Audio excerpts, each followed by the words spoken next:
Well, the water in the triangles, yeah, it was just there's probably about 10 different tribal pieces that we had used as designs, for that. To be honest with you, when we had done it, I don't remember the curves on the bottom. They mean something. Each of them, they're tilted in a different way. They mean something for the family. One from one part, one from the other. But there's a word. There's like a tribal word for it, and I totally don't even know it.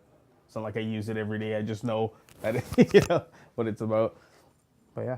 The story behind it all, the traditional Japanese kimono work, the traditional Maori facial tattoos, the hand poking of Thailand, and the Samoan tattoos, the Thai temple tattoos where priests do tattooing. That is starting to slide away from people's subconscious and knowing, and that to me is a real shame, because the majority of what people are wearing in their armor of ink right now in a celebratory status draw upon symbology and history and significance that you need to understand it. You need to be aware. Even if it's just an allusion to or a hint of, it needs to be deeper than, oh, it's a heart, that means love. It does, but what about the sacred heart? How much deeper does that go, and what does that mean to you? And I guess that for me, I want people to enjoy the medium of tattooing.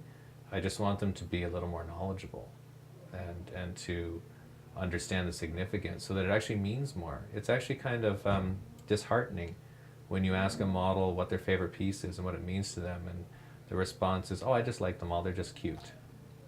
And sorry, you kind of missed the point. You might as well just buy purses and gloves and hats and shirts.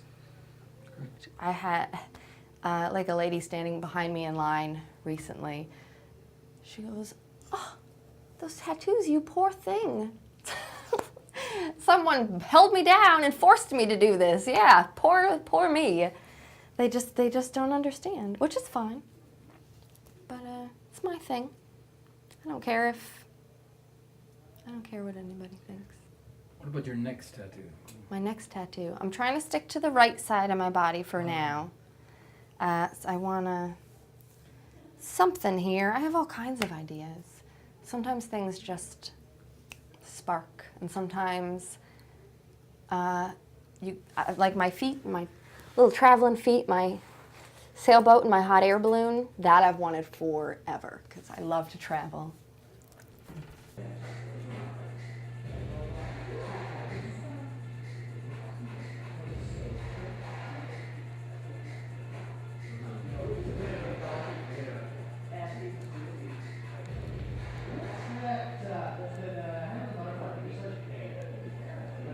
Well, I think one of the things that I found with the people that came in this weekend for the tattoo project was that the inhibitions, they kind of don't, they're not as inhibited as some people might be, portrait subject wise. Because like I said, some of them have to, be in various states of undress to show their tattoos properly and stuff. And most of them are totally comfortable with that and totally fine with that. And I think they're happy with their tattoos, they're proud of their tattoos, and they want to show them off. And a lot of people, if you've got a three-quarter body tattoo, you don't have a lot of places where you can be showing that off. Obviously not in most workplaces and stuff like that. You're not going to be doing it. So I think that they kind of like the idea of being able to just get out there and show it. So they're not as inhibited and just kind of really open to stuff. My next tattoo is definitely going to be a continuation of the piece that's already down to my hip. It's going to go down my thigh, over my knee, and connect with my leg piece. And then we're probably going to start doing this side to match this side. So symmetry is going to be really important in that. And I think that'll be a reflection of my actual tattoo artist skill. And I find him quite skilled, so. When I first got them at 18, I actually picked Flash off the wall. I had an idea of what I wanted, but I did just pick a couple images, and I had them on my back. They're actually under the big piece that's right now, and I don't do that anymore. And the artists that I work with, they don't like to cover up, and I won't continue to cover up. I'll you know, bring them into each other, but it's all, you know, pieces of time. It's where I've been, it's what I was doing, what I liked at the time, and I find it interesting. I look back and I go, I wouldn't choose that now, but it's on there and it is, you know, and so that's when people go, oh, it's so permanent, but that's the great thing. It's like literally taking pictures and putting them on you of snippets in your life that it might not match who you are now at 40, what you were at 20, but it's there and it's, you know, you can't deny it. So we'll see how it goes. But now that I got this going, you know, I'm going to probably be a bit more picky today, like who I shoot.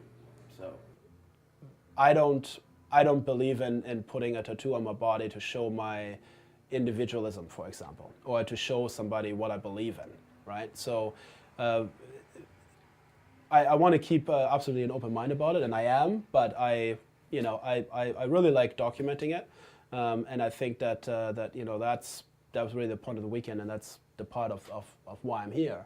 But I don't think it's getting me closer to getting a tattoo myself. Not at this point.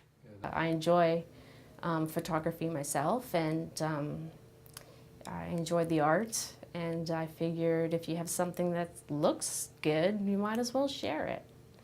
And I think the human body it's a beautiful thing, and people need to express themselves. Sometimes the subtleties of photography have to take a back seat to really what's on skin and on the foreground, and sometimes that really dictates how you shoot and what you shoot.